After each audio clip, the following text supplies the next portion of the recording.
क्या आईएसआई से ट्रेनिंग लेकर आई है अंजू? आईबी ने पूछा पाकिस्तान सेना से कनेक्शन वाला सवाल तो क्या जवाब दिया?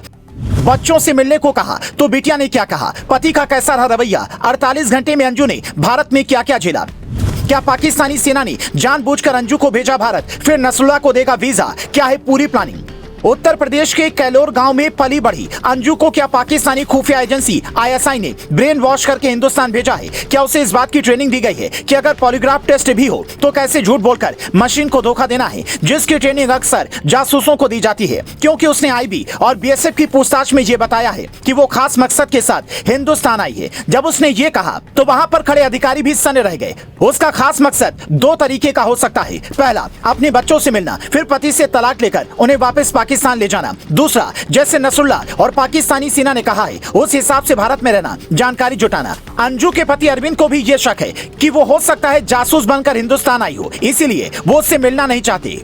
बच्चे तो टीवी पर जैसे ही न्यूज देख रहे हैं कि अंजू उनसे मिलने आई है, भड़क जा रहे हैं, अकेले में बैठकर आंसू बहाते हैं और फिर कहते हैं, हे भगवान, ऐसी माँ मेरे नसीब में क्यों थी? अंजू के पिता जो अपनी बिटिया की इस हरकत से सबसे ज्यादा नाराज हैं, उन्होंने साफ साफ कह दिया है कि इंटेलिजेंस एजेंसियों को सतर्क रहना होगा। भारत की खुफिया एजेंसियों के अधिकारी भी इसलिए भी दिन रात अंजू की हरकत पर नजर बनाए हुए हैं। उससे हर बार यही पूछा जा रहा है कि जब नसरुल्लाह से शादी करके खुश थी, बच्चों को छोड़कर जाने में कोई दुख महसूस नहीं हुआ, तो वहाँ 5 महीने रहने के बाद ऐसा क्या दिमाग में आया कि वापस हिंदुस्तान चली आई? ये वो सवाल है जिसका जवाब अंजू के पास भी नहीं होगा, पर सुरक्षा एजेंसियों को इस बात का पुख्ता जवाब तलाशना होगा। अंजू पर शक की सुई सिर्फ इसलिए नहीं घूमती कि वो पाकिस्तान गई थी, बल्कि अंजू इतनी बड़बोली है कि उसने एक मीडिया चैनल को दिए इंटरव्यू में ये साफ साफ कहा था कि कोई पाकिस्तान आए इसका मतलब ये नहीं कि वो आतंकियों से मिलने गया है। नॉर्मली दोस्तों से भी मिलने हम जा सकते हैं, लेकिन यहाँ समझने वाली बात यह है कि अंजू अगर पाकिस्तान की एक सामान्य नागरिक से मिलने गई थी तो पाकिस्तानी सरकार ने उसे इतनी तगड़ी सुरक्षा क्यों दी? अंजू की जिंदगी पाकिस्तान की जिस कोठरी में बीती है, वहाँ सुरक्षा का तगड़ा इंतजाम था। करीब 50 से 100 कमांडो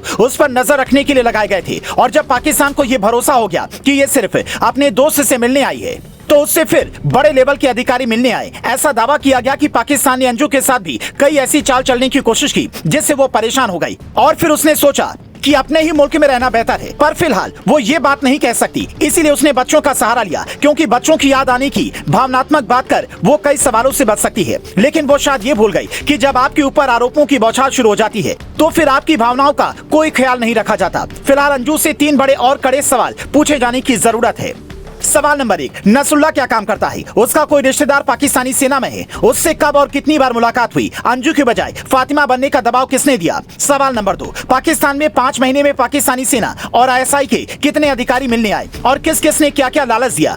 महंगे महंगे गिफ्ट के पीछे का सच क्या है? सवाल नंबर 3, नसरुल्लाह पाकिस्तान के खैबर प्रांत के दुर्गम इलाके में रहता है, वहाँ आतंकियों की पैठ सबसे मजबूत है, तो क्या उनसे भी कभी मुलाकात हुई? कोई खतरा महसूस हुआ?